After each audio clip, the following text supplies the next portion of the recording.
Nanda. Jaya Advaita Chandra Jaya Gaura Bhakta Vrinda Jaya Jaya Shri Chaitanya Jaya Nityananda Jaya Advaita Chandra Jaya Gaura Bhakta Vrinda Hare Krishna Hare Krishna Krishna Krishna Hare Hare Hare Ram Ram Ram Hare Hare Jaya Radha Madhava Radha Madhava Radhe Jaya Radha Madhava Radha Madhava Radhe Jaya Radha Krishna Radha Krishna Radhe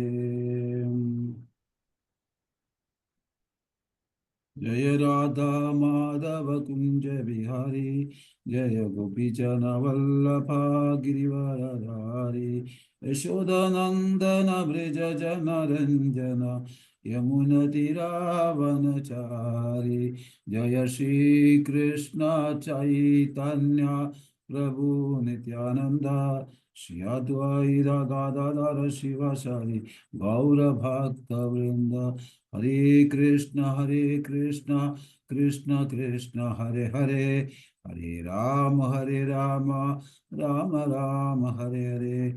Om Ajnana-timirandasya Jnana-jnana-shalakaya Shashvaram Yena Tasmai Shri Gurave Namah Shri Chaitanya Manobhishtam Sthapitam Yena Bhutale Swayam Rupa Katamagyam Dadadi Savadhanti Vandegam Shri Guru Shri Udapatakamulam Shri Guru Vaishnavam Cha Shri Rupam Sagrajadam Savana Raghunathanidam Tam Sadiva Sadvaitam Savadhutam Varijana Sahitam Krishna Chaitanya Devam Shri Radha Krishna Vadam Savana Lalita Shri Vishnu Ye Krishna Karuna Sindhu Dina Bandhu Jagatpade Govesha Govika Kanda Radha Kanda Namaste Tapta Kanchana Gaurangi Radhe Vrindavaneshwari Shabanistude Devi Pranamami Hari Priya Vancha Kalpadare Vaishyavra Sundevaja Patidana Bhavane Vaishnave Namo Namo Om Namo Bhagavate Vasudevaya Om Namo Bhagavate Vasudevaya Om Namo Bhagavate Vasudevaya Hari Om Sat Sat Hare Krishna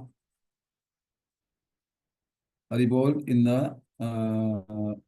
Chaitanya Charitamritam മഹാപ്രഭുവിൻ്റെ ലീലകൾ എന്ന 14-ാം അധ്യായത്തിൽ ആദ്യ ലീലയിലെ 14-ാമത്തെ അധ്യായത്തിൽ ശ്ലോകം number 70 മഹാപ്രഭുവിൻ്റെ ബാല്യലീലകൾ. ഹരേ കൃഷ്ണ. 70 യൈ മദലീല കരീം ദുൻഹേ ഗേലെ ഖരേ ഗംഭീര ചൈതന്യ ലീലാക്കെ ബുദ്ധിദേ പരേ.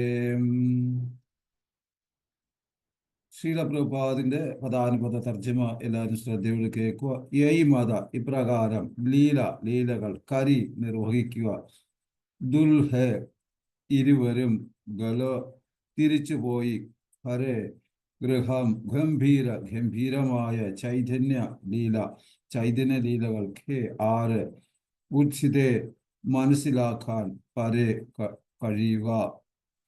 വിവർത്തനം: അവരുടെ പരസ്പര പ്രകടനങ്ങൾക്ക് ശേഷം ചൈതന്യ മഹാപ്രഭുവും ലക്ഷ്മിയും സ്വഗൃഹങ്ങളിലേക്ക് മടങ്ങി. ശ്രീ ചൈതന്യ മഹാപ്രഭുവിന്റെ ഗംഭീര ലീലകൾ മനസ്സിലാക്കാൻ ആർക്കാണ് കഴിയുക? 71-ാമത്തെ ശ്ലോകം. ചൈതന്യ ചാപല്യ ദേഖി പ്രേമേ സർവജന സച്ചി ജഗന്നാഥേ ദേഖി ദേന ഉലാഹന. ചൈതന്യന്റെ കുസൃതികൾ കണ്ട അയൽവാസികൾ അവിടുത്തോടുള്ള സ്നേഹം മൂലം സച്ചി മാതാവിനോടും ജഗന്നാഥ് മിശ്രയോടും പരാതിപ്പെട്ടു. 72 ഏകദിനെ സച്ചി ദേവി പുത്രേരെ ഭർസിയ ധരിവാരേ ഗേല പുത്രഗല പലായിയാം. ഒരു ദിവസം സച്ചി ദേവി തൻ്റെ പുത്രനെ ശാസിക്കുന്നതിനായി പിടികൂടാൻ പോയി, പക്ഷേ അവൻ ഓടിമറഞ്ഞു. 73 ഉച്ഛിഷ്ടകീർത്തേ ത്യക്ത ഹന്തിരൗപര വസിയാചേന സുഖേ പ്രഭു ദേവ വിശ്വംഭരാം. അവിടുന്ന് വിശ്വത്തെ ഭരിക്കുന്നവനായിരുന്നിട്ടും പാചകത്തിന് ഉപയോഗിച്ച കലങ്ങളും ഉച്ഛിഷ്ടങ്ങളും ഇടുന്ന കുഴിയിലുണ്ടായിരുന്ന ഉപേക്ഷിച്ചിരുന്ന ചില കലങ്ങൾക്ക് മുകളിൽ കയറിയിരുന്നു. ഭാവാർത്ഥം ശിലപ്രഭാതിക്ക് ദിവസവും പുതിയ കലങ്ങൾ പാചകം ചെയ്യുന്ന ഭക്ഷണങ്ങൾ നിവേദിക്കുകയും വിഷ്ണു ഭഗവാൻ ആരാധിക്കുകയും ചെയ്തതിന് മുമ്പ് ചെയ്യുന്നത് മുമ്പ് ബ്രാഹ്മണരുടെ ഒരു രീതിയായിരുന്നു. ജഗന്നാഥ് പുരിയിൽ ഇപ്പോഴും ഈ രീതി നിലനിൽക്കുന്നുണ്ട്.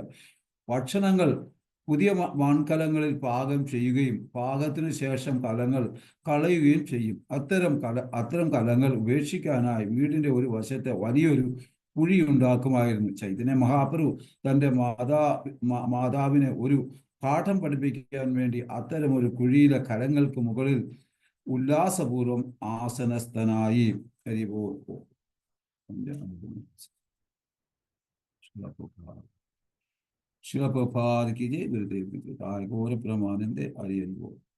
ഇവിടെ നാം ഓരോരുത്തരും മനസ്സിലാക്കേണ്ടത് ഗംഭീര ലീലകൾ, ചൈതന്യ ലീല, കൃഷ്ണലീല, ഇതൊക്കെ മനസ്സിലാക്കാൻ വലിയ പ്രയാസമാണ്.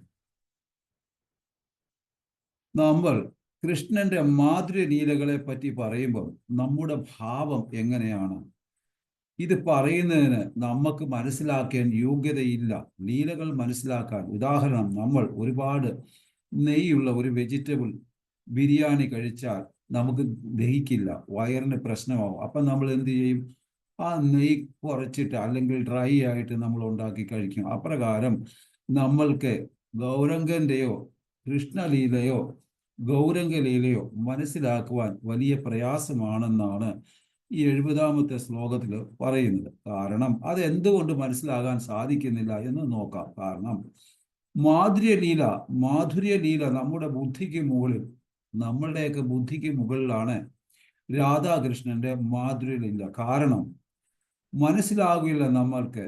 ഉദാഹരണം, നമ്മളൊക്കെ രാധാകൃഷ്ണന്റെ മാധുര്യലീല കാണുന്നത് ഒരു സിനിമ കാണുമ്പോൾ ഒരു ലവ് സീനൊക്കെ കാണുന്ന ഒരു ഭാവത്തിലാണ്. ഹോളിവുഡിന്റെ അങ്ങനെയൊക്കെ, ഹോളിവുഡും അങ്ങനെയൊക്കെ ബോളിവുഡും എന്നൊക്കെ പറയുമല്ലോ, എനിക്കറിയാം. അപ്പോ ആ കണ്ണുകൊണ്ട്, ആ സിനിമ കാണുന്ന സ്വഭാവമാകുന്ന കണ്ണുകൊണ്ട് രാധാകൃഷ്ണ ലീലയെ കണ്ടാൽ നമ്മുടെ മാനസിക ഭാവം തെറ്റായി വരും. ഇതാണ് നമ്മളുടെ കുഴപ്പം. അപ്പൊ രാധാകൃഷ്ണ ലീല എന്താന്ന് വെച്ചാൽ ആത്മീയ ലീലയാണ്. ഭഗവാൻ സ്വയം ആനന്ദിക്കുന്ന ലീലകളാണ്.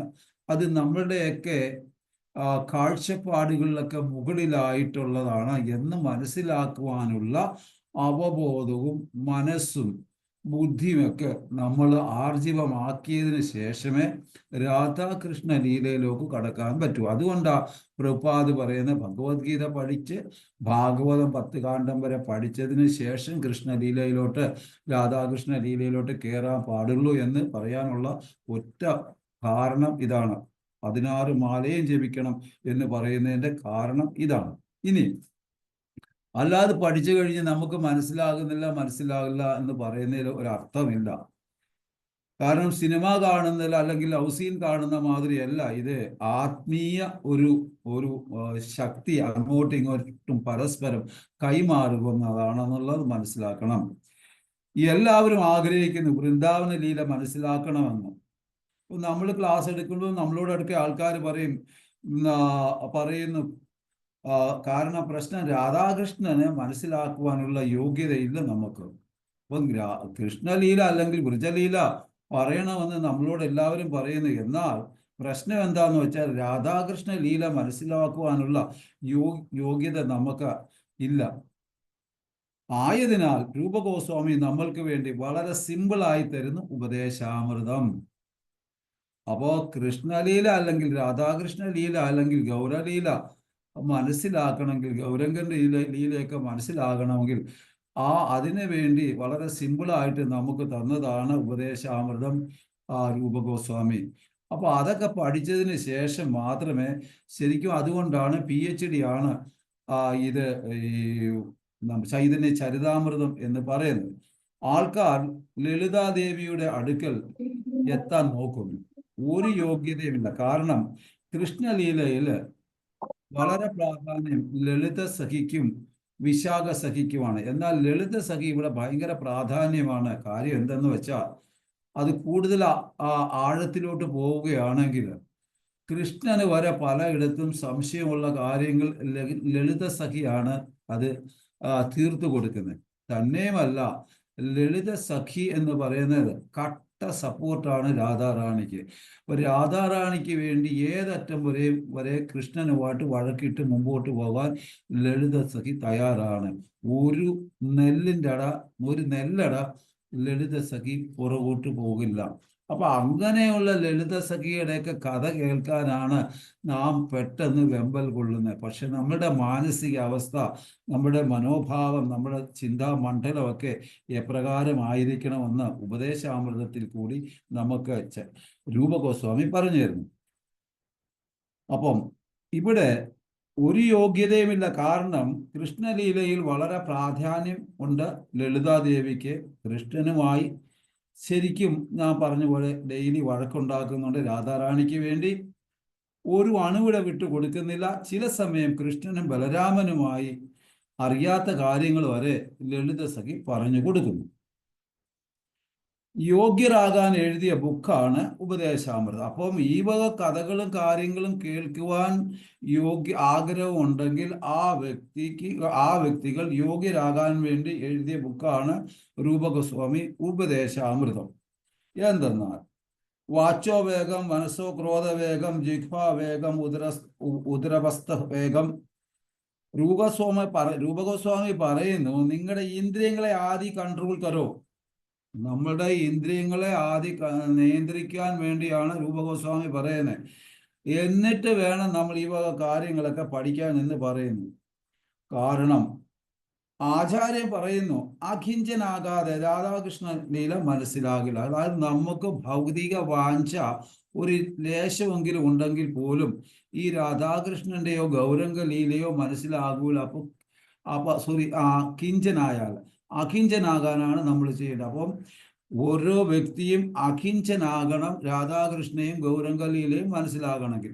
എന്നാൽ നാം എല്ലാവരും കിഞ്ചനാണ്. കാരണം ഭൗതിക ആസക്തികൾ നമ്മളിൽ കൂടുതൽ ഉണ്ടായത് കൊണ്ട് നമ്മളുടെ ചിന്താധാരയും നമ്മുടെ മനോമണ്ഡലവും ഒക്കെ കണ്ടാമിനേറ്റ് ആയതുകൊണ്ട് നമുക്ക് ഈ ലീലകളൊന്നും മനസ്സിലാകൂല. അതുകൊണ്ടാണ് രൂപഗോസ്വാമി ഉപദേശാമൃതത്തിൽ കൂടി നമ്മുടെ ഇന്ദ്രിയങ്ങളെ നിയന്ത്രിച്ച് അഖിഞ്ചനാകാനായിട്ട് പറയുന്നത്. അപ്പൊ അഖിഞ്ചനായ ഒരു വ്യക്തിക്ക് മാത്രമേ ഈ കൃഷ്ണലീലയും ഗൗരലീലയും മനസ്സിലാകുകയുള്ളൂ എന്ന് പറയുന്നു.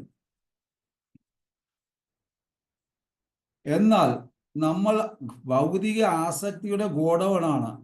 എവിടെ മനസ്സിലാകും?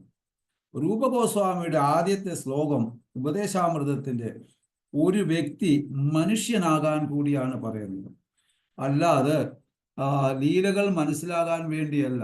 ശരിക്കും ഒരു ജെന്റിൽമാൻ ആയെങ്കിൽ മാത്രമേ ഉപദേശങ്ങൾ, ഗുരുവിന്റെ ഉപദേശങ്ങൾ യഥാവിധി പ്രകാരം സ്വീകരിച്ച് അദ്ദേഹത്തിന്റെ ഉപദേശപ്രകാരം ജീവിക്കുന്ന ഒരു വ്യക്തിയാണ് പ്രഭുപാദ് പറയുന്ന ജെന്റിൽമാൻ.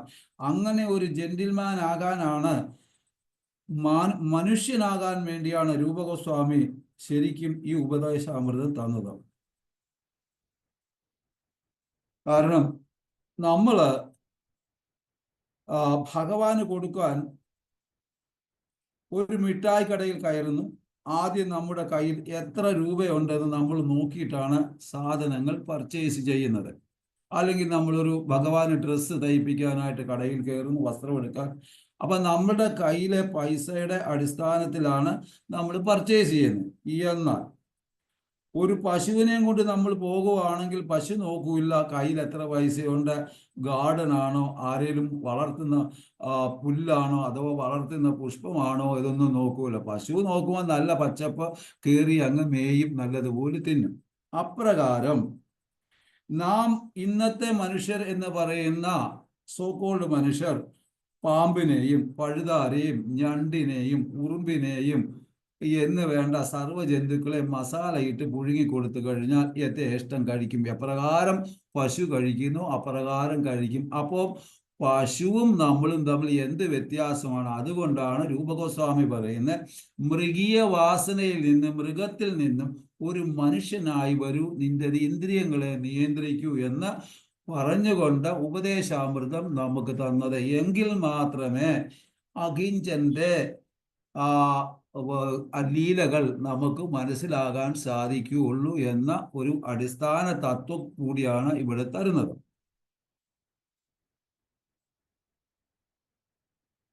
കാര്യം നമ്മള് ആദ്യം മനുഷ്യനാകൂ എന്ന് രൂപഗോസ്വാമി പറയുന്നു. ഭക്തി എന്നത് ഒരു ടൈം പാസ് അല്ല. 20 വർഷമായാലും ഇവിടെ രൂപഗോസ്വാമി വാച്ചോ വേഗത്തിൽ തുടങ്ങി അവസാനം രാധാകുണ്ഡത്തിൽ നമ്മളെ എത്തിക്കുന്നു. അപ്പോൾ പറയും, ഞാൻ 20 വർഷമായി, ഞാൻ ഭഗവത്ഗീത 5 തവണ വായിച്ചിട്ടുണ്ട്, ഭാഗവതം 2 തവണ വായിച്ചിട്ടുണ്ട്, ചൈതന്യ ചരിതാമൃതം 1 തവണ വായിച്ചിട്ടുണ്ട്, അത് വായിച്ചിട്ടുണ്ട്, ഇത് വായിച്ചിട്ടുണ്ട് എന്നൊക്കെ പറയും. പക്ഷെ ഇപ്പോഴും അവർക്ക് ഭഗവാനെയോ രാധാകൃഷ്ണനെയോ അതുപോലെ തന്നെ അവരുടെ പാർഷരെ ഒന്നും ഇപ്പോഴും ശരിക്കും മനസ്സിലാകുന്നില്ല. എന്തുകൊണ്ടെന്നാൽ ഈ മൃഗീയ ജീവിതം നയിക്കുന്നത് കൊണ്ടാണ്. അപ്പൊ അതുകൊണ്ട് നമ്മുടെ ഇന്ദ്രിയങ്ങളെ നിയന്ത്രിക്കണമെന്ന് രൂപഗോസ്വാമി പറയുന്നു. നമ്മൾ ഗുരുവിൽ കൂടി കൃഷ്ണന്റെ അടുക്കൽ പോകണം. ഗുരുവിന് നമ്മളെ അറിയാം. അദ്ദേഹത്തിന്റെ കൃപയുണ്ടെങ്കിൽ ഈ വക ലീലകളൊക്കെ നമുക്ക് എന്തെങ്കിലുമൊക്കെ മനസ്സിലാകുവാൻ സാധിക്കുകയുള്ളൂ. നാരായണൻ വിഷ്ണു രൂപത്തിൽ വരുന്നത് ഒഫീഷ്യലാണ്. ശേഷനാഗന്റെ മുകളിൽ കിടക്കുന്നു. ആയിരക്കണക്കിന് ലക്ഷ്മിമാർ അദ്ദേഹത്തെ സേവ ചെയ്യുന്നു. കാരണം അദ്ദേഹത്തിന്റെ സംസാര ശൈലിയിലും പ്രവർത്തനത്തിലും ഒക്കെ വ്യത്യാസം. എന്നാൽ വൃന്ദാവനം ഇന്നർ ചേംബറാണ്. ഇന്നർ ചേംബറാണ്. അവിടെ പൂച്ചയിലും പട്ടിയിലും കാറ്റിലും എന്ന് വേണ്ട, അമ്മ ഒരു വടിയെടുക്കുമ്പോഴും കൃഷ്ണന് പേടിയാണ്. ഒരിക്കല് ഗർഗമുനി പറയുന്നു, ഇത് നാരായണന് തുല്യമാണെന്ന് പറയുമ്പോൾ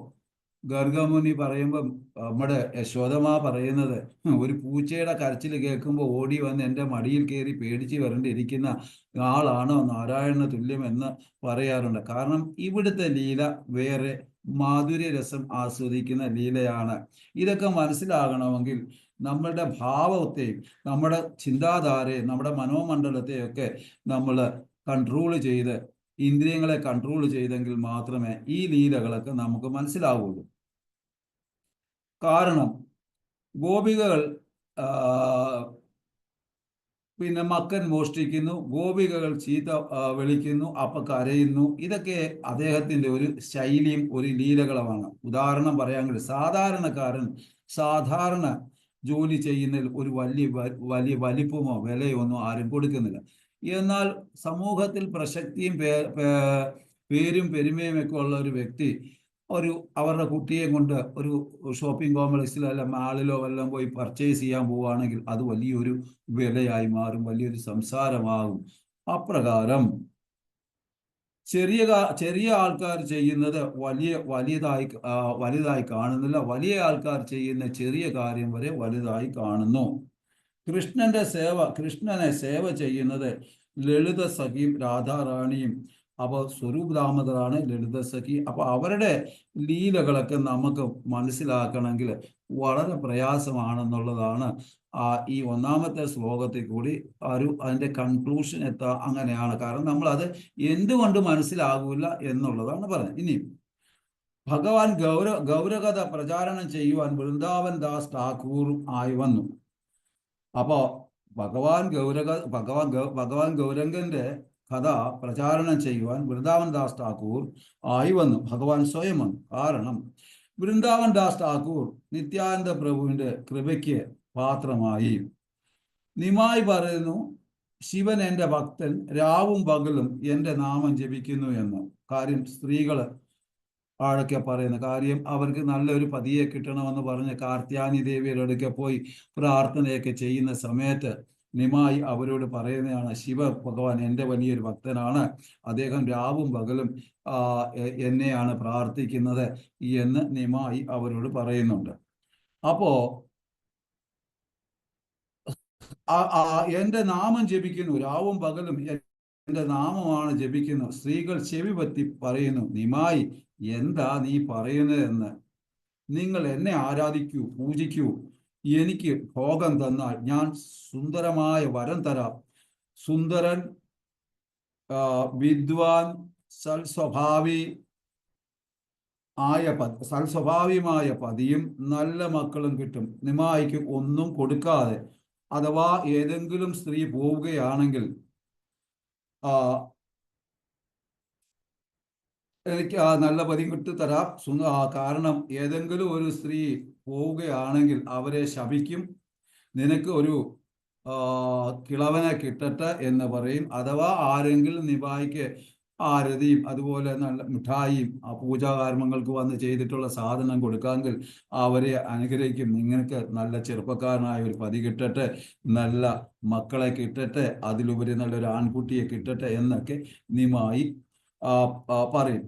അത് പേടിച്ച് ആ പ്രകാരം ഗോപികള് ഭഗവാനുമായിട്ട് രാസലീലയിലും അതുപോലെ കൃഷ്ണന്റെ ഇംഗിതപ്രകാരം എപ്രകാരം പ്രവർത്തിക്കുന്നു അപ്രകാരം ഇവർ നിമായി പറയുന്ന മാതിരി കാര്യങ്ങളൊക്കെ ചെയ്തു. കാരണം ആരതി ചെയ്യും, മിഠായി കൊടുക്കും, ഭോഗങ്ങളൊക്കെ കൊടുക്കും. ശരിക്കും ഗൗരലീലയും കൃഷ്ണലീലയും കൂടെ താരതമ്യപ്പെടുത്തുമ്പോൾ മാത്രമേ നമുക്ക് അതിൻ്റെ മാധുര്യം അനുഭവിക്കാൻ സാധിക്കുകയുള്ളൂ. കൃഷ്ണലീലയിൽ എന്തെല്ലാം നടന്നു അതിൻ്റെ വേറൊരു വ്യത്യസ്ത തലത്തിൽ കൂടിയാണ് ഗൗരലീലയിൽ ലീലകൾ നടക്കുന്നത്. അപ്പൊ അതുകൊണ്ടാണ് ഞാൻ പറയുന്നത്, മനസ്സിലാക്കണമെങ്കിൽ നമ്മൾ രൂപഗോസ്വാമിയുടെ പാദകമലത്തിൽ ശരണം പ്രാപിക്കണം എന്ന് പറയുന്നത്. അപ്പം ഇനിയും കിളവൻ ഭർത്താവിനെ കിട്ടട്ടെ എന്ന് അപ്പം തിരികെ വന്ന് അവര് ഗൗരംഗന് കൊടുക്കും. ഇനിയും ജവാൻ പതിയെ കിട്ടുമെന്ന് അവരെ അനുഗ്രഹിക്കുകയും ആശ്വസിപ്പിക്കുകയും ചെയ്യും. ഒരു ദിവസം ഗംഗാതീരത്ത് ലക്ഷ്മിപ്രിയ വല്ലഭാചാര്യയുടെ മകളാണ്. ഗംഗാ സ്നാനം ചെയ്യുവാനായിട്ട് പോകും. ചില സമയത്തും സച്ചിമാതായുമായിട്ടൊക്കെ കൂടെ പോകും. പക്ഷെ സച്ചിമാതായ്ക്ക് ഭയങ്കര ഇഷ്ടമാണ് ഗൗരപ്രിയ. ഒരു ദിവസം ഒറ്റയ്ക്ക് പോയി. അപ്പൊ ചന്ദനവും പൂജാതി പൂജയ്ക്കുള്ള എല്ലാ സാധനങ്ങളും കൊണ്ടാണ് ഗൗരപ്രിയ പോകുന്നത്. അപ്പൊ നിമായി വഴിക്ക് വെച്ച് കാണുന്നു. ഇവിടെ വിശ്വംഭരൻ എത്തി. എവിടെ പോകുക, എന്നെ പൂജിച്ചോ, മാലയിട്ടോ, എനിക്ക് ചന്ദനം തരൂ, എൻ്റെ പൂക്കൾ എൻ്റെ പാദകമലത്തിൽ ഇടൂ, ഇതൊക്കെ പറയുന്നു. അപ്പൊ ഗൗരപ്രിയ അതുപോലെ കേൾക്കുന്നു. മാല ചൈതന്യ മഹാപ്രഭുവിനിടുന്നു, ആരതി ഒഴിയുന്നു, ചന്ദനം തൊടുന്നു, പൂക്കൾ പാദത്തിൽ അർപ്പിച്ച് നമസ്കരിക്കുന്നു. എന്നിട്ട് പറയുന്നു, നിന്റെ മനസ്സിൽ, ചൈതന്യ മഹാപ്രഭു പറയുന്നു, നിന്റെ മനസ്സിൽ ഉള്ള കാര്യങ്ങളൊക്കെ നിന്റെ ആഗ്രഹ പ്രകാരം നടക്കട്ടെ എന്ന് അനുഗ്രഹിക്കുകയും ചെയ്യുന്നു. ഇവിടെ ശ്രീമദ് ഭാഗവതത്തിൽ ഒരു ശ്ലോകം പറയുന്നുണ്ട്. കൃഷ്ണ കവിരാജ് ഗോസ്വാമി കൂട്ട് ചെയ്യുന്നു. സങ്കല്പോ വിവദോ സാധ്യായോ ഭവതിന പ്രദച്ഛന്നം മായാമോഹിതം സൗ സത്യോ ഭവതി വർമ്മതി. പ്രിയ ഗോപി, എനിക്ക് നിങ്ങളുടെ സങ്കല്പം അറിയാം. അതായത് ഭഗവാൻ ഗുരുജയില് ഗോപികകളുടെ അടുക്ക പറയുകയാണ്, പ്രിയ ഗോപി, എനിക്ക് നിങ്ങളുടെ സങ്കല്പമൊക്കെ അറിയാം. എന്നെ ആരാധിച്ചതും എനിക്ക് മനസ്സിലായി. നിന്റെ പൂജയും ഭാവനയും ഞാൻ സ്വീകരിക്കുന്നു. ഞാൻ നിങ്ങളുടെ കൂടെ ലക്ഷ്മിപ്രിയയെ സ്വീകരിച്ചു. നിങ്ങളുടെ കൂട്ട് അതുപോലെ ഗോപികളുടെ ഇച്ഛ പോലെ എന്ന് ഉള്ള ഒരു കൂട്ടും അദ്ദേഹം ഇവിടെ പറയുന്നു. അപ്പൊ എപ്രകാരം ഗോപസ്ത്രീകളുടെ ആഗ്രഹം സാധിച്ചു കൊടുത്തുവോ അപ്രകാരം ലക്ഷ്മിപ്രിയയുടെ ആഗ്രഹം ചൈതന്യ മഹാപ്രഭു ഇവിടെ സാധിച്ചു കൊടുക്കും. ഇതാണ് ഗൗരലീലയും കൃഷ്ണലീലയും. അപ്പൊ ഇത് അങ്ങോട്ടും ഇങ്ങോട്ടും താരതമ്യപ്പെടുത്തി നമുക്ക് പഠിക്കുമ്പോഴും പഠിക്കാൻ ആഗ്രഹിക്കുന്നവർക്കുമാണ് അതിൻ്റെ രുചി മാധുര്യം മനസ്സിലാകുന്നത്. അപ്പൊ ഇവിടെ നന്ദനന്ദൻ ഹമാര പതി എന്ന് പറയുന്നു. കാർത്യായനി. അപ്പൊ അവിടെ പറയുന്നു, കാർത്യായനി മഹാമായേ മഹായോഗി തദേശ്വരി നന്ദഗോപ് സുഖം ദേവി പതീനെ പൂർത്തേ നമഃ. അല്ലയോ കാർത്യായനി, മഹാമായേ, മഹായോഗിനി, മഹേശ്വരി, ഞാൻ നിന്റെ ചരണത്തിൽ പ്രാർത്ഥന അർപ്പിക്കുന്നു. നന്ദനന്ദൻ ഞങ്ങളുടെ പതിയാകണമേ എന്ന് പ്രാർത്ഥിച്ചിട്ടാണ് ഗോപസ്ത്രീകളൊക്കെ കാർത്യായനി ദേവിയെ പൂജിക്കുന്നത്. അപ്പൊ ആയതിനാൽ അതിൻ്റെ ഒരു പരിണിത ഫലം കൂടിയാണ് വസ്ത്രം മോഷ്ടിച്ചു കൊണ്ടുപോകുന്നതും അവര് പിന്നെ കൃഷ്ണന്റെ അടുക്ക് വസ്ത്രങ്ങളില്ലാതെ പോകുന്നതും. അവിടെ ഒരു ആചാര്യന്മാർ കൂട്ട് ചെയ്യുന്നത് വളരെ വലിയൊരു സംഭവമുണ്ട്. ഒരു 5 വയസ്സ് അല്ലെങ്കിൽ 4 വയസ്സുള്ള ഒരു ബാലൻ, ഉദാഹരണം നാം എല്ലാവരും നമ്മളുടെ വീട്ടില് അമ്മമാര് അതുപോലെ സഹോദരികളെയൊക്കെ ഡ്രസ്സ് ചെയ്യുമ്പോൾ 4 വയസ്സ് ഒക്കെയുള്ള ഒരു കുട്ടി വന്നാലും അവർക്ക് അതൊരു വലിയ പ്രശ്നമല്ല. അവരവരുടെയൊക്കെ മുമ്പിൽ നിന്ന് ഡ്രസ്സ് ചെയ്യും. അപ്രകാരം ആ ബാലന് ആയ കൃഷ്ണന്റെ അടുക്കല് ഇവര് വിവസ്ത്രയായിട്ട് വന്ന് നിൽക്കുമ്പോഴും അവിടെ ഒരു പ്രശ്നങ്ങൾ വരുന്നില്ല എന്നുള്ള ഒരു ധ്വനിയും കൂടെ നാം പഠിതാത്മാക്കളായ ഓരോ വ്യക്തികളും മനസ്സിലാക്കണം. ഇതും കൂടി ഇവിടെ ആചാര്യന്മാർ ടിക്കയിൽ നമുക്ക് തരുന്നുണ്ട്. അപ്പൊ അപ്രകാരമാണ് ശരിക്കും കൃഷ്ണൻ ആ ഗോപികളെ കാണുന്നതും ആ ഗോപികൾ കൃഷ്ണനെ കാണുന്നതും അപ്രകാരമാണ്, ചെറിയൊരു ബാലനായിട്ടാണ്. എന്നാൽ ഇന്ദ്രിയ പരിശുദ്ധി ഇല്ലാത്തവര് കാണുന്നത് സിനിമയിൽ കാണുന്ന മാതിരി, ആ ഹിന്ദി സിനിമയിലൊക്കെ കാണുന്ന മാതിരിയുള്ള ഒരു ഭാവം അവർ കുഴലെടുക്കുമ്പോൾ അവൻ്റെ സർവ ഭക്തിയും സർവ ചിന്താധാരയും നഷ്ടപ്പെട്ടു പോകും. അതിനാണ് ഇന്ദ്രിയ നിയന്ത്രണം വേണമെന്ന് പറയുന്നത്. കാരണം ഈ ഭാവത്തിലായിരുന്നു ലക്ഷ്മിപ്രിയ ഗംഗാതട്ടിൽ പൂജ ചെയ്തിരുന്നത്. എപ്രകാരമാണോ ഗോപസ്ത്രീകൾ പൂജ ചെയ്തത് ഭഗവാനെ, അപ്രകാരമായിരുന്നു ഗംഗാതട്ടിൽ ലക്ഷ്മിപ്രിയ ചൈതന്യ മഹാപ്രഭുവിനെ പൂജ ചെയ്തത്. അപ്പോൾ ചൈതന്യലീലയിലും കൃഷ്ണലീലയിലും എന്താ നടന്നതെന്ന് നമുക്ക് മനസ്സിലായി. അപ്പം കവിരാജ് ഗോസ്വാമി പറയുന്നത് മഹാപ്രഭുവിന്റെ ഈ ഗംഭീര ലീല ആര് മനസ്സിലാകും, ആർക്ക് മനസ്സിലാകും? അതിനാണ് ഞാൻ മുമ്പ് പറഞ്ഞത്. രൂപഗോസ്വാമി നമുക്ക് തന്നത് ഉപദേശാമൃതം. അത് മനസ്സിലാക്കിയെങ്കിൽ മാത്രമേ നമുക്ക്, ഇന്ദ്രിയങ്ങളെ നിയന്ത്രിച്ചെങ്കിൽ മാത്രമേ നമുക്കിത് മനസ്സിലാകൂ.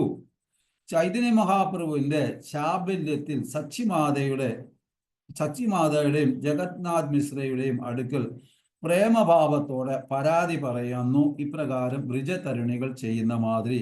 ശരിക്കും ഗൗരംഗന്റെ കുസൃതിത്തരങ്ങൾ കാരണം ആ സച്ചിമാതയുടെയും ജഗന്നാഥ് മിശ്രയുടെയും അടുക്കൽ ചെന്നിട്ട് ഗൗരംഗനെ പറ്റി പരാതി പറയുന്നു. എപ്രകാരം ഗോപസ്ത്രീകൾ യശോദമായുടെ അടുക്കിലും നന്ദഗോപരുടെ അടുക്കിലും കൃഷ്ണനെ പറ്റി പരാതി പറയുന്നു.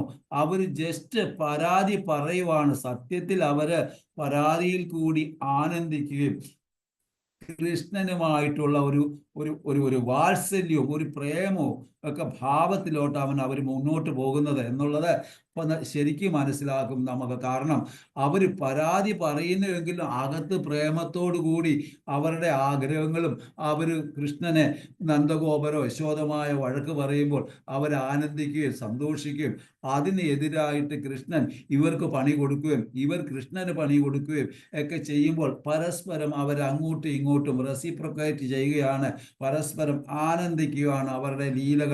ഇപ്രകാരം ചൈതന്യ ലീലയിലും അയൽവാസികളും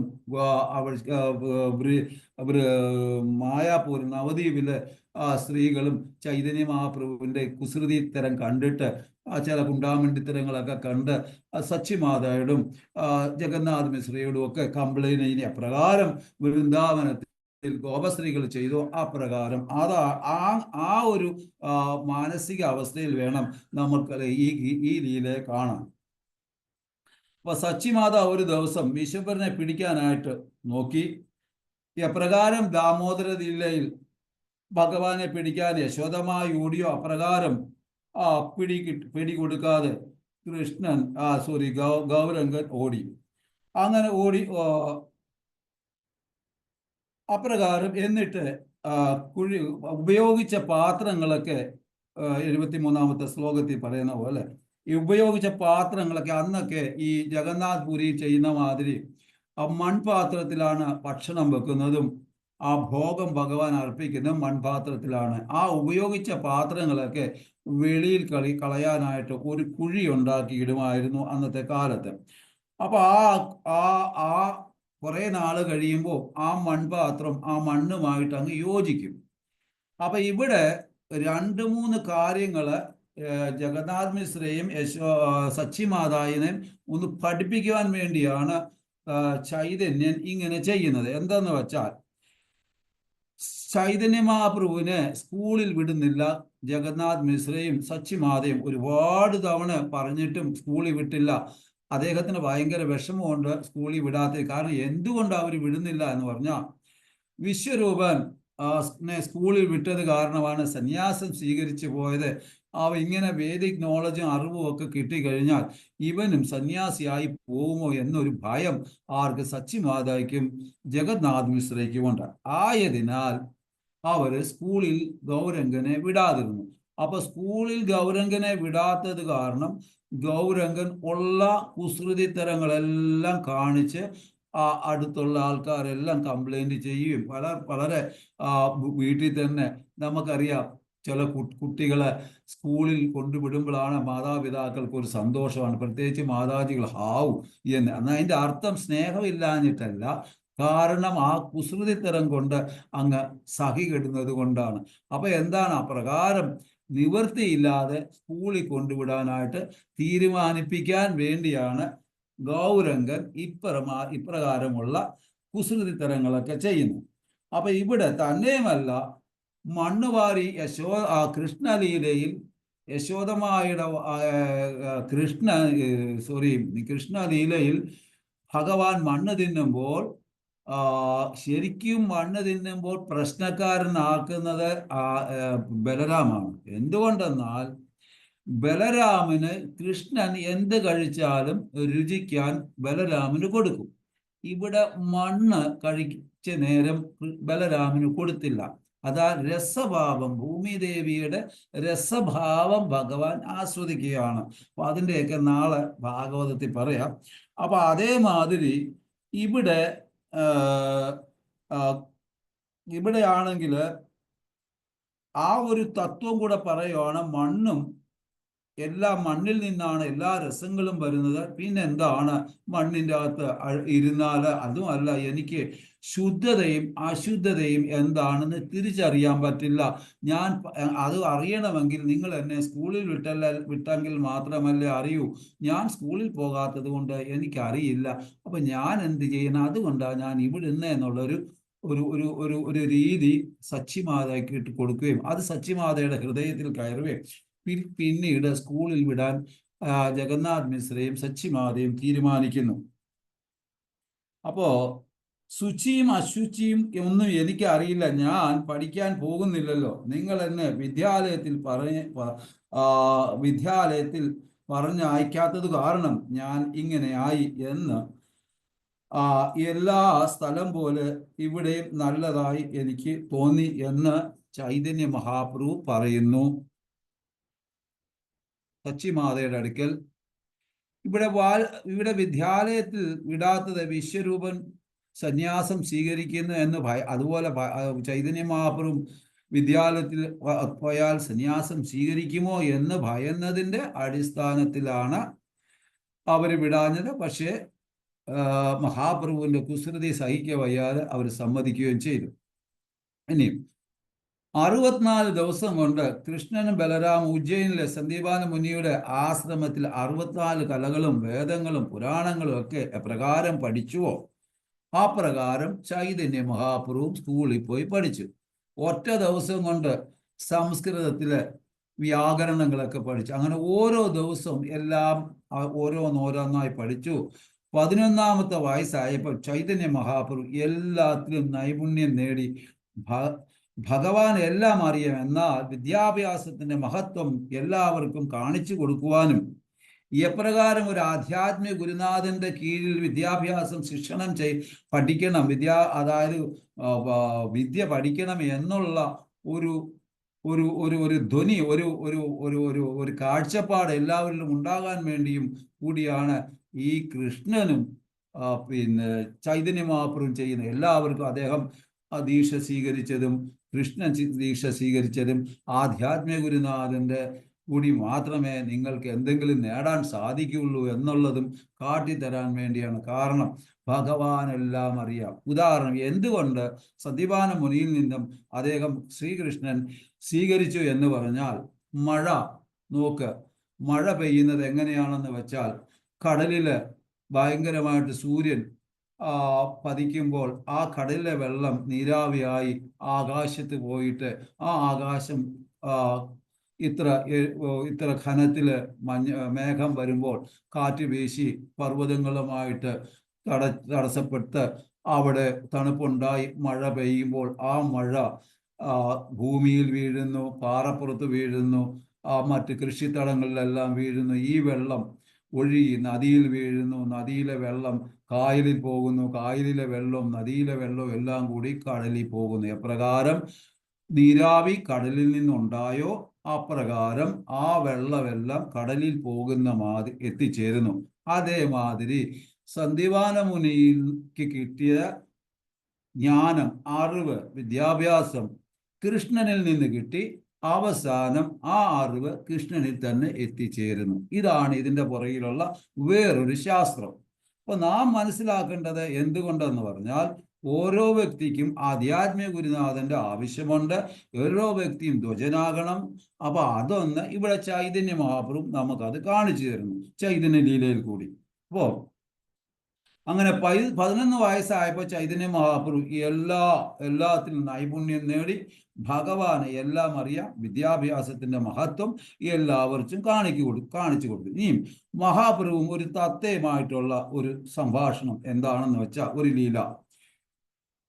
ഹരേ കൃഷ്ണ മന്ത്രം ജപിക്കാനും തൻ്റെ ഭക്തന്മാർ അനുഭവിക്കുന്ന ഹരേ കൃഷ്ണ മഹാമന്ത്രം എല്ലാവരെ കൊണ്ട് ജപിപ്പിക്കുവാനും തൻ്റെ ഭക്തന്മാർ അനുഭവിക്കുന്ന രുചി ആസ്വദിക്കാനുമായിട്ടാണ് ഒരു ഭക്തന്റെ ഭാവത്തിൽ രാധാകൃഷ്ണ സ്വരൂപത്തോടു കൂടി രാധയുടെ ഭാവത്തോട് ചൈതന്യ മഹാപ്രഭു വരുന്നത്. എന്നാൽ ജഗദാനന്ദ പണ്ഡിതന്റെ പ്രേമ വിവർത്തനത്തിൽ വിവരിക്കുന്നു, അളകനന്ദ നദി ഒഴുകുന്നത് ജലാംഗി നദിയുടെയും ഗംഗ ഭാഗീരഥി നദിയുടെയും ഇടയിലാണ്. അപ്പൊ ഇന്ന് അളകനന്ദ വറ്റിപ്പോയി. ഇടയ്ക്കിടയ്ക്ക് കാണും കുറച്ച് വെള്ളം അവിടെ ഇവിടെയും കാണാം, അത്രയേ ഉള്ളൂ. നദിയുടെയും ഇടയിൽ കൂടിയാണ് ഒഴുകുന്നത്. എന്നാൽ വിഷ്ണുവിൻ്റെയും ശിവന്റെയും ക്ഷേത്രമായ ഹരിഹര ക്ഷേത്രത്തിന് സമീപം ഇവിടുത്തെ വിഗ്രഹം പകുതി ശിവനും പകുതി വിഷ്ണുവുമാണ്. അപ്പൊ ഇതിന്റെ സൈഡില് ഒരു ക്ഷേത്രമുണ്ട്. ആ ക്ഷേത്രമാണ് ഹരിഹര ക്ഷേത്രം. അവിടുത്തെ പ്രതിഷ്ഠ എന്ന് പറയുന്നത് പകുതി വിഷ്ണുവും പകുതി ശിവനുമാണ്. അതുകൊണ്ടാണ് ഹരിഹര എന്ന ആ പേര് തന്നെ വന്നത്. അപ്പൊ പകുതി വിഷ്ണുവും താൻ ശിവനിൽ നിന്നും വ്യത്യസ്തനല്ല എന്ന് കാണിക്കാൻ വിഷ്ണു അവിടെ പ്രത്യക്ഷപ്പെട്ടു. അപ്പോ ശിവഭഗവാനും വിഷ്ണുവും തമ്മിൽ യാതൊരു വ്യത്യാസവും ഇല്ല എന്നുള്ളതും കാണിക്കാനാണ് അവിടെ പ്രത്യക്ഷപ്പെട്ടത്. അതുകൊണ്ടാണ് അദ്വൈതാചാര്യർ വിഷ്ണുവും ശിവനും കൂടിയ ഭാവത്തിലാണ് വന്നത് എന്ന് നമുക്കറിയാം. അപ്പൊ ഇവിടെ കാണിക്കുന്നുണ്ട് ഞാനും വിഷ്ണുവും തമ്മിൽ യാതൊരു വ്യത്യാസവും ഇല്ല എന്ന് കാണിക്കാൻ കൂടിയാണ് ഹരിഹര രൂപത്തിൽ അവിടെ വരുന്നത്. എന്നാൽ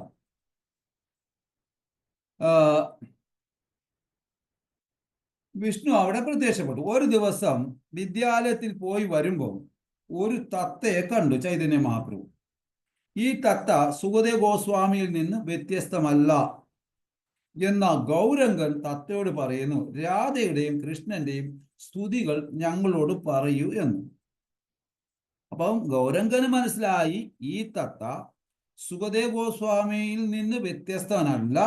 അതുകൊണ്ട് സുഖദേവ് സുഖ എന്ന് പറയുന്ന തത്ത ആ സുഖദേവ് ഗോസ്വാമിയാണ് ഭാഗവതം പരീക്ഷിത് മഹാരാജിന് പറഞ്ഞു കൊടുത്തതെന്ന് നമുക്കറിയാം.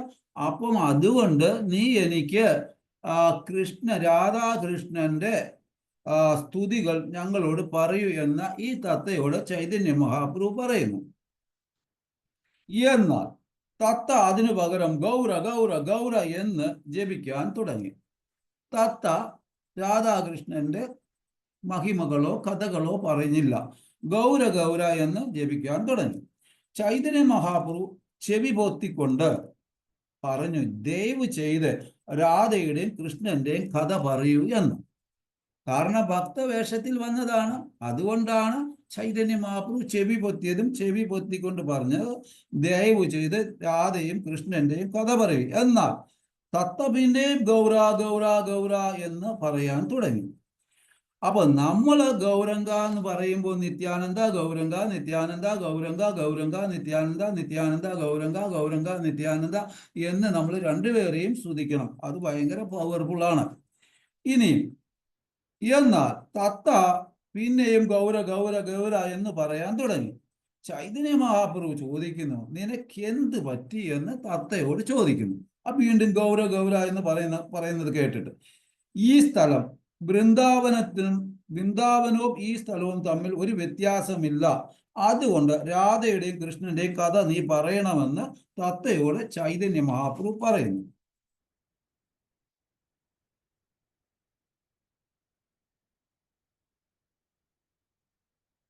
ആ തത്ത ഒരു ദൈവിക ശക്തി ഉള്ളതായിരുന്നു, വെറും സാധാരണ തത്തയല്ലായിരുന്നു. തത്ത പറയാൻ തുടങ്ങി, രാധയും കൃഷ്ണനും ഗൗരംഗനായി ഇവിടെ അവതരിച്ചു.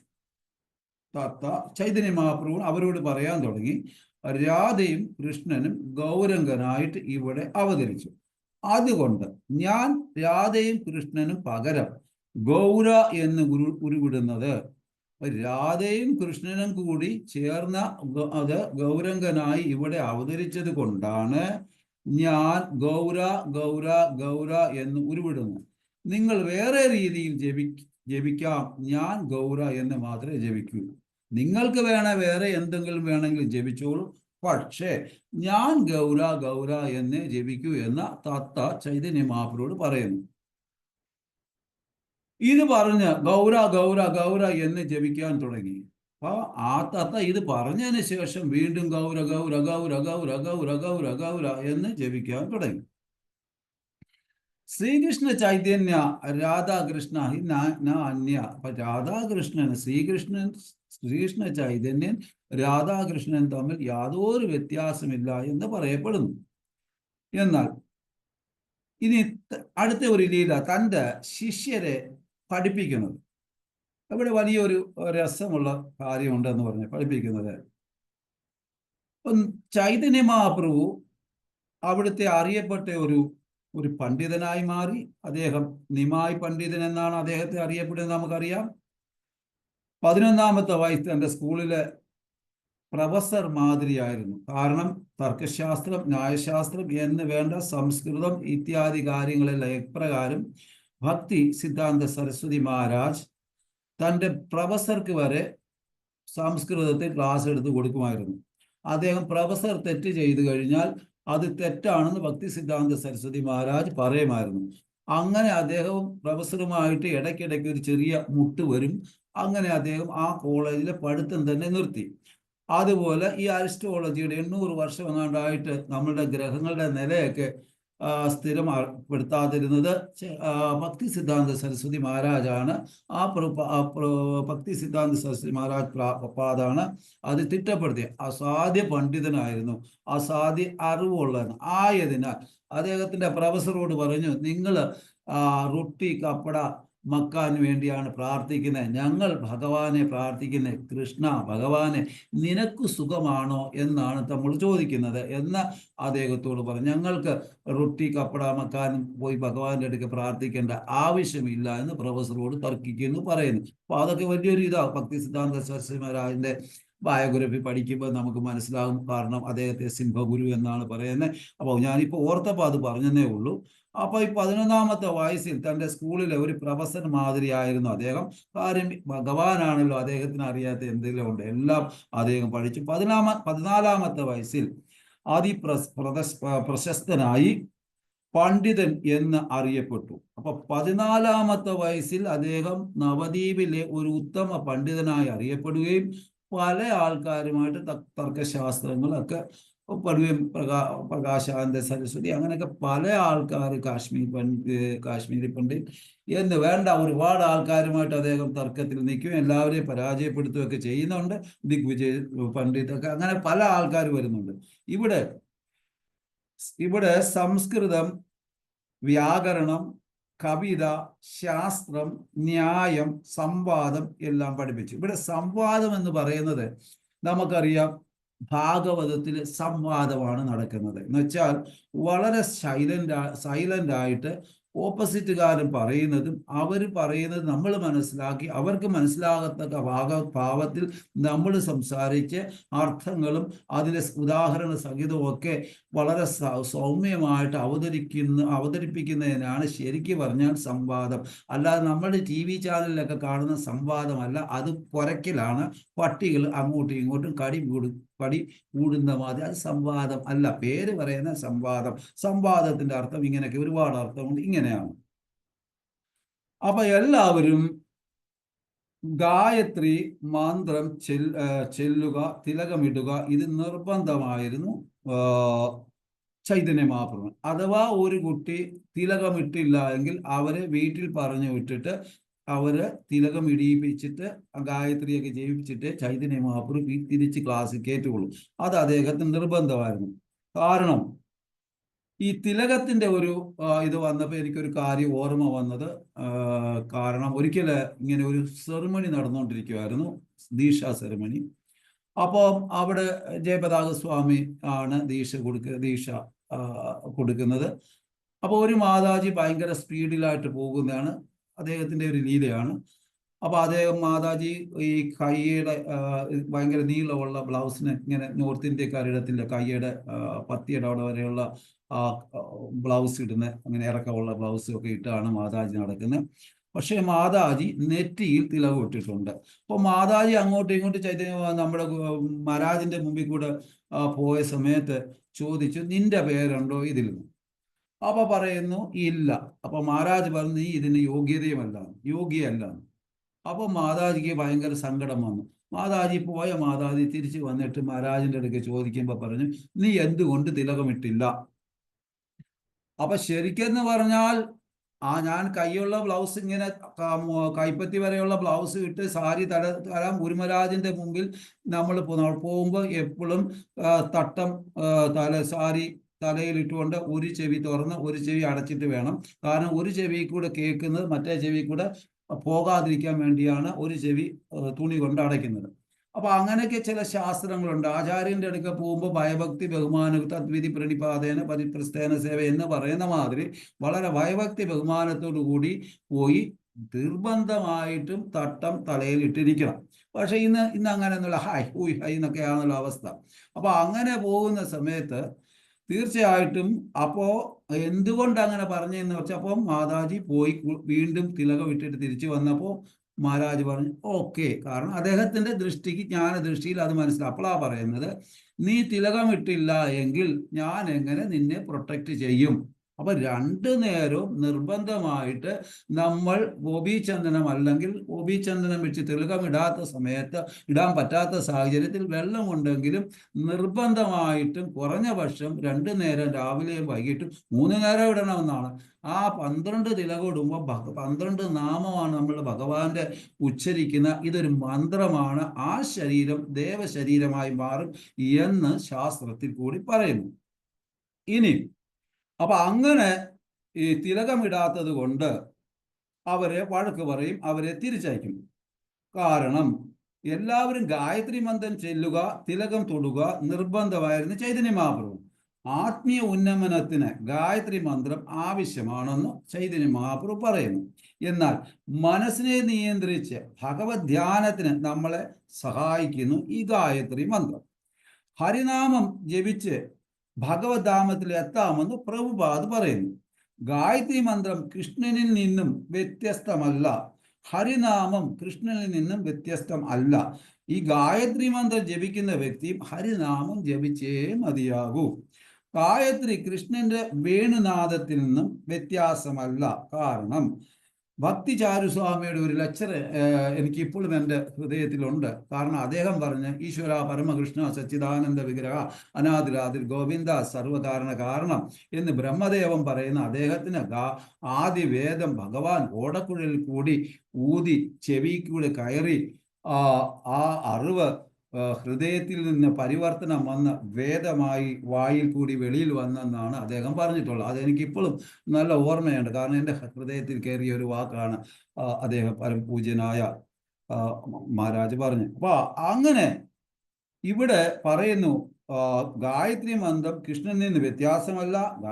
കാമഗായത്രി കൃഷ്ണന്റെ വേണുനാദത്തിൽ നിന്നും വ്യത്യാസമല്ല.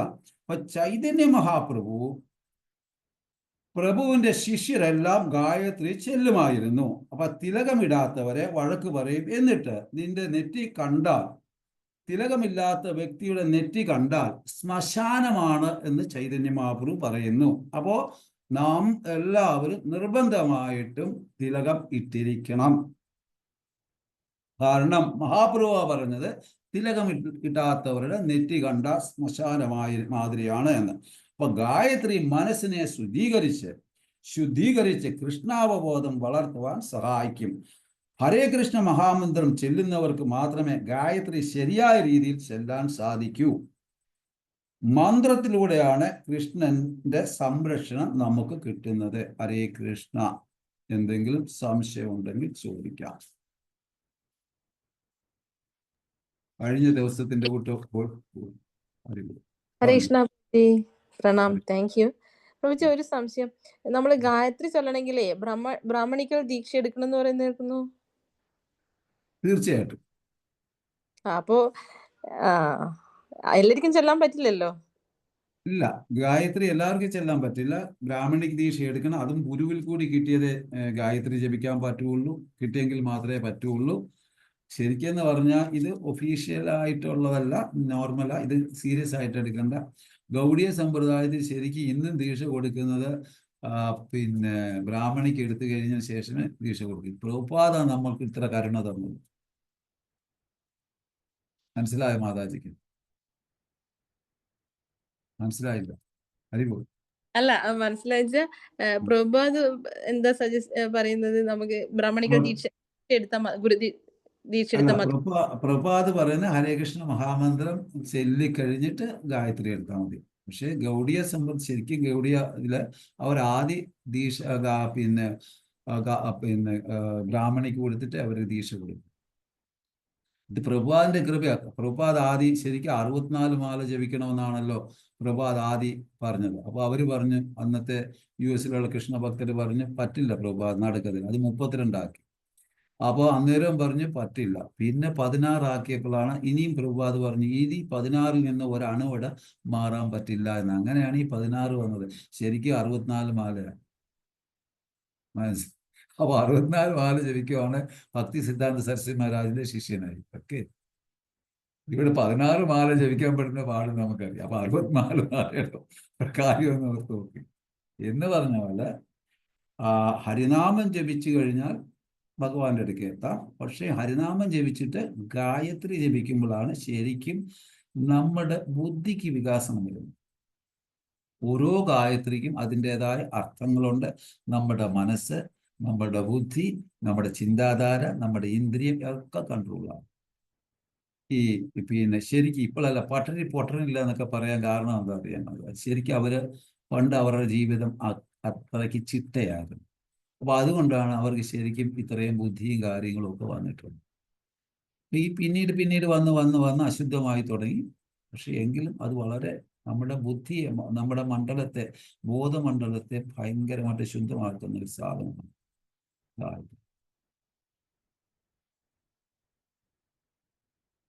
Thank you പ്രഭുജി. Hare Krishna pranam. Hare Krishna Prabhu. Thank you Prabhu. Hare Krishna. Hare Krishna. Okay Mataji, നാളെ 8 മണിക്കില്ലയോ? അതെ, ഭാഗവതം പ്രഭു. ഓ ശരിക്കും എന്നെ ഫ്രൈ ചെയ്യുക ഇല്ലേ? എന്തോ പ്രഭു?